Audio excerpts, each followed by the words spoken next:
જય સંવિધાન, જય ભારત.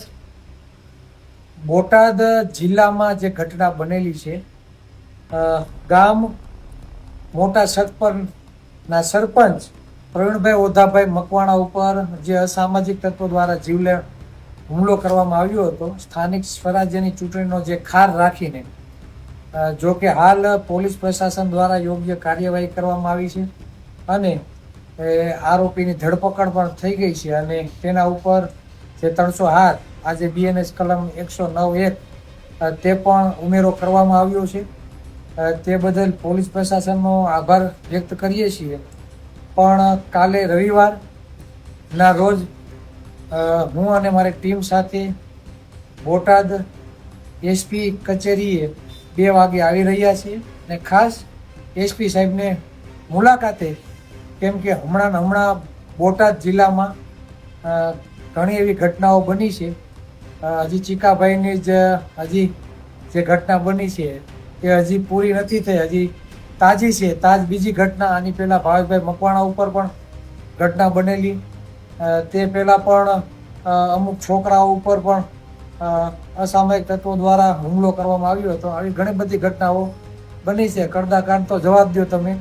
એટલે આ ઘણી બધી ઘટનાઓ જે બની છે તે બાબતે SP સાહેબને રજૂઆત કરવા આવી રહ્યા છીએ. તો તે બાબતે ઘણા મિત્રો જે દૂરથી ભાવનગર હોય, ઉના હોય, પોરબંદર હોય, જુનાગઢ હોય, રાજકોટ હોય, બધી જગ્યાએથી કોલ આવ્યા. ચિરાગભાઈ અમે પણ આવીએ. તો મારી દરેક સંગઠનના મિત્રોને વિનંતી છે કે દૂરથી કોઈ આવવાની જરૂર નથી. જ્યારે જરૂર પડશે ત્યારે અમે તમને તેડાવશું. જે લોકો ફ્રી હોય તેને જ આવવું. એટલે કાલે અમે SP કચેરીએ જવાના છીએ અને SP સાહેબને લેખિત અને મૌખિક રજૂઆત પણ કરશું. અને ખાસ કરીને જેમ અન્ય સ્થળોએ અસામાજિક તત્વોનો જેમ વરઘોડો ને જેમ ધોકા મારી સરભરા કરવામાં આવે છે, તો તે જ રીતે આ અસામાજિક તત્વોનો વરઘોડો નીકળે અને સરભરા કરવામાં આવે. કેમ કે આ રાજ્યના ગૃહમંત્રી જેવું કહે છે વરઘોડો તો નીકળશે જ, પગ તો ધ્રુજશે જ.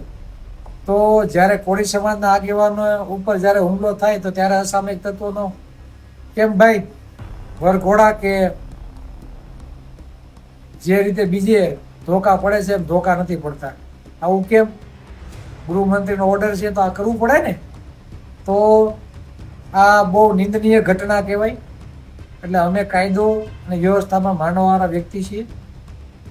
એટલે ખાસ અમે કાલે 2 વાગે બોટાદ SP કચેરીએ મેં આવવાના છીએ. તો ખાસ કરીને જે દૂરના વ્યક્તિઓ છે તે ખરેખર સમય હોય તો જ આવજો, બાકી કોઈ આવવાની જરૂર નથી. જય સંવિધાન, જય ભારત.